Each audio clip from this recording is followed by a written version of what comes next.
we are going to discuss about the renal transplantation. So renal transplantation is the is the best mode of treatment for the kidney failure patients, because survival rate is better, lifestyle is also will be better, and it is also highly economical. Renal transplant is also highly economical when comparing the patients on maintenance dialysis. The transplant has been done with two types are there. One is a cadaver transplant, other one is a living related donor transplant.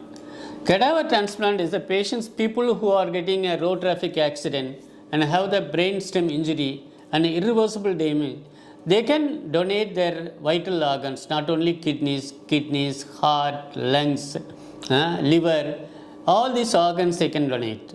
In those people, we can, if they are willing to donate these organs, we can get the kidneys and then transplant it to the appropriate patients, whose compatible patients. That is called the cadaver transplant. If there is no viable cadavers available, then we can go for the living related donor transplant. Each person can live with a single kidney, but by nature everybody is having a two kidney. So if their father or mother or brother or sister has got end stage renal failure, they can donate one kidney to them and they can live without any problem 30, 40, 50 years without any problem with a single kidney. And this is who are all the people who can donate the kidney? Either the patient's own brothers, sisters, or father, mother, or the patient's children. Suppose the patient is 55-year-old male. He got a son of 25 years. He can donate a kidney to his father. And then grandfather, grandmother, and spouse transplant. Husband can donate to wife, wife can donate to husband. These are all the types of people who can give it. This is called the living related donor transplant. There is some people who don't have a cadaver kidney or living related donor transplant, but they are suffering with renal failure, undergoing twice or thrice weekly dialysis, and they could not tolerate the dialysis.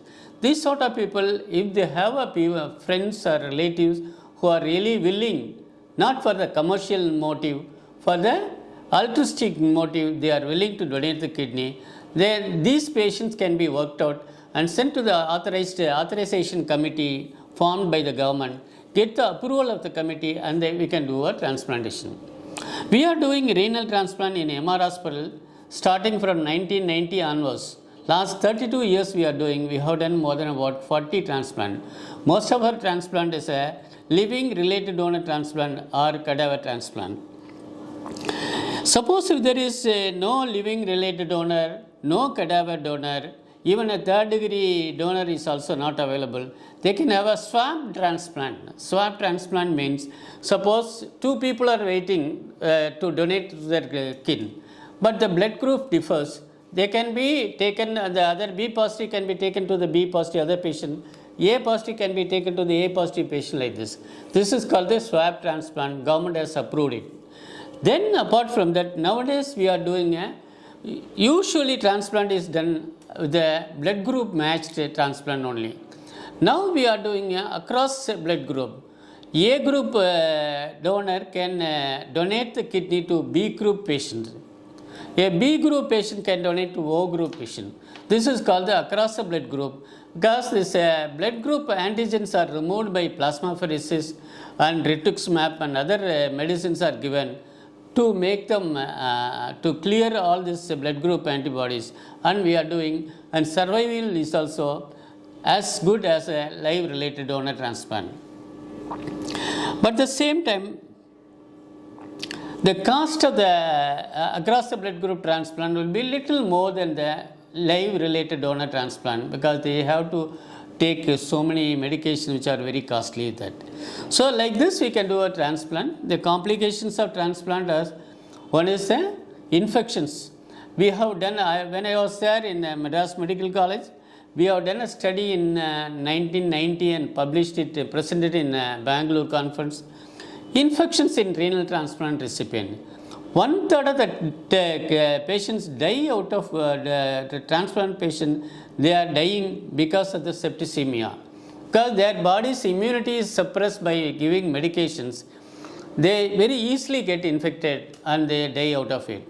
The other complication, they get the malignancy, they get other bone problems, so many other complications also can develop.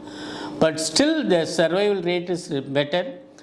Living related transplant, 5 years survival is about 100%, 10 years survival is about more than 90%. Now the survival rate is increasing in a renal transplant people.